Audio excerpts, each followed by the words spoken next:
everyone, welcome back to Sydney and Starlight. And if you're new here, welcome, enjoy the videos. So today me and Sydney are going to be reading a little golden book, Bible stories of boys and girls. So let's start.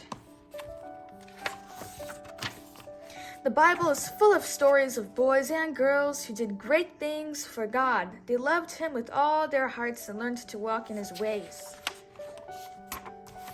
Rebecca the Kindhearted. Every evening, Rebecca joined the other girls from their village as they went to the well to draw fresh water for their families. Rebecca had to carry a large pitcher on her shoulders. When it was full, it was very heavy. Can you say heavy? Heavy. One night, a weary traveler came to the well. He was hot and thirsty. His camels were thirsty too. Please give me a little water from your jar, said the traveler. The traveler said to Rebecca. Rebecca gave the water to the man and said, I'll draw water for your camels too. It was hard work, but Rebecca didn't mind.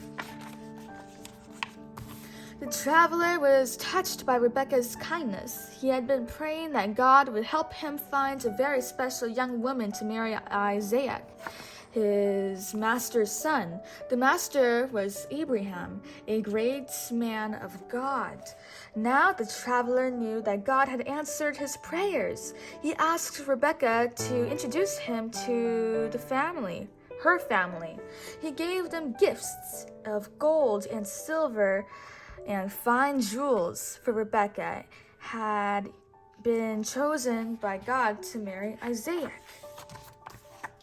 Joseph the Dreamer. Once there was a boy named Joseph. Joseph's father loved him very much. He gave him a gift of a beautiful coat of many colors. Can you say colors? Yes. Colors. This made Joseph's brothers jealous.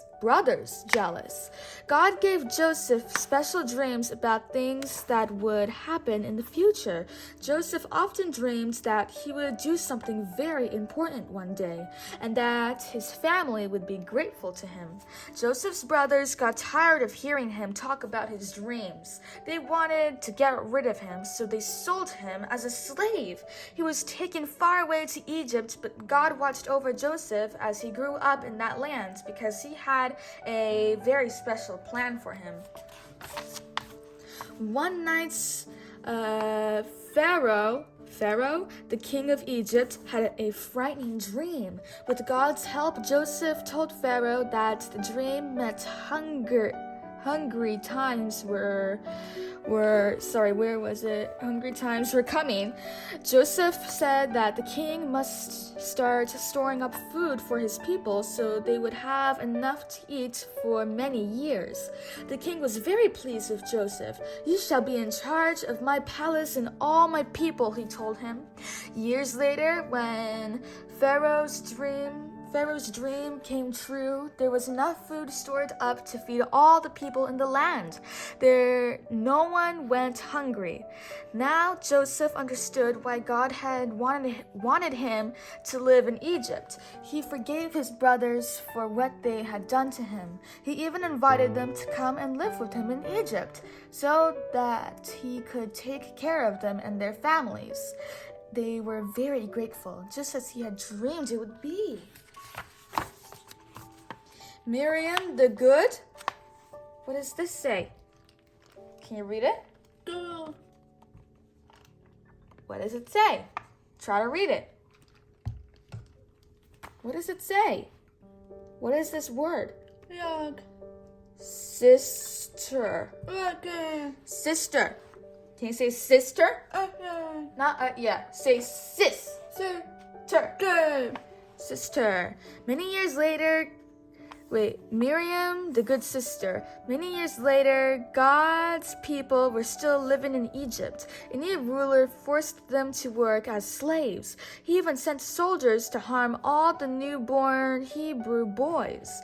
When a baby named Moses was born, his mother wanted to keep him safe. She laid him in a basket and hid it among the weeds by the riverbank. Moses' older sister, Miriam, was very brave.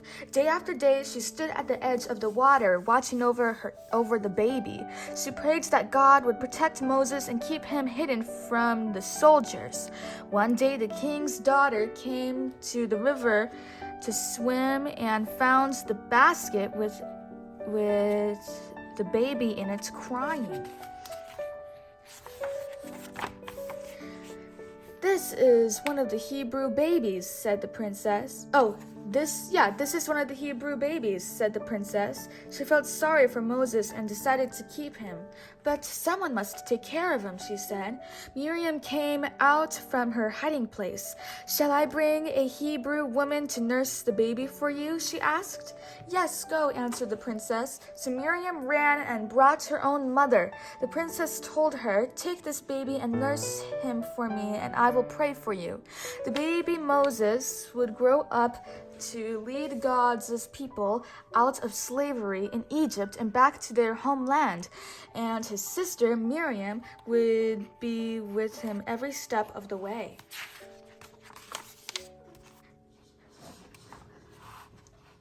Samuel the prophet. Long ago, a woman named Hannah prayed and prayed that God would give her a son. She promised that if he did, she would give the boy back to him. She would teach her child to love God and serve him all his life. God answered Hannah's prayers. He gave her Samuel. When Samuel was still a little boy, his mother took him to live in the temple. There he would learn to serve God. One night, Samuel heard a voice calling to him. He thought it was Eli, the priest. But when he ran up to Eli's room, Samuel found the priest fast asleep. He hadn't called Samuel. 3 times Samuel heard the voice, and 3 times he ran to Eli. Finally, Eli realized that Samuel was hearing the voice of God. Next time you hear the voice, Eli told Samuel, say, "Here I am, Lord, I am listening." That night, God spoke to Samuel. He told Samuel that he wanted him to be his prophet, his messenger to the people of Israel. All his life, Samuel would listen to hear God's voice. Whenever God spoke to him, Samuel would tell the people everything that God had said. He would teach them to listen to God too. David the shepherd? King. David was a shepherd boy. His father had put him in charge of watching over the family's sheep.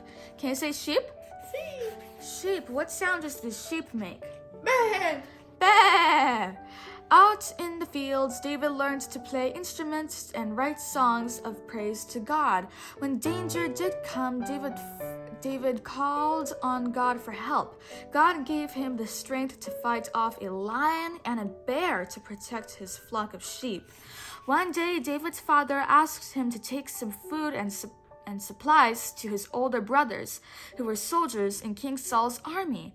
When David found his brothers, they were shaking with fear. Their enemies had sent a great giant named Goliath to attack them. It made David angry to hear Goliath cursing God and his people. "I will fight Goliath myself," said David. The giant laughed when he saw the boy coming, but David prayed that God would guide his hands. He put a small stone into his slingshot and hurled it toward Goliath. The stone hit the giant right in the middle of his forehead, and he fell at David's feet. David grew up to be a brave and mighty warrior. He led the people of Israel into battle against their enemies time and time again. David always asked God to show him what to do, and God was so pleased with David's courage and faith that he made him king. Can you say king? King. Jesus, the Son of God. Jesus was born in Bethlehem, the same city as David. Like David, he would grow up to be a king, the King of Kings. Even as a child, Jesus was full of God's wisdom.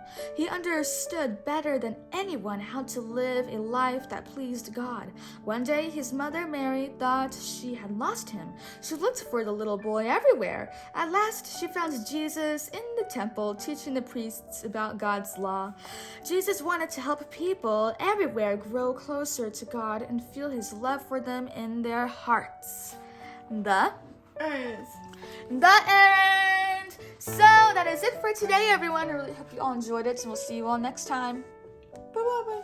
Bye-bye. Pick out your favorite page, and then pick out your favorite character. Well, not a character. Hold on. Keep going. Pick out your favorite page. Not a character. People from the Bible? They were real people, not characters. I just don't know what you would call them. I don't know what you would call them. Her favorite person, I guess?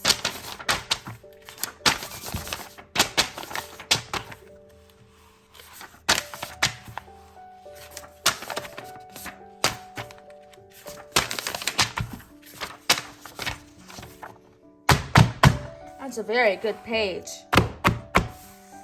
Who's your favorite? Who's your favorite person? Richard. Sister? Yeah. Sister. Bye-bye, everyone. What was this book flipping thing? What are you doing? All right. Bye-bye. Lisa. What? What? Lisa. Jesus? Okay. Bye-bye.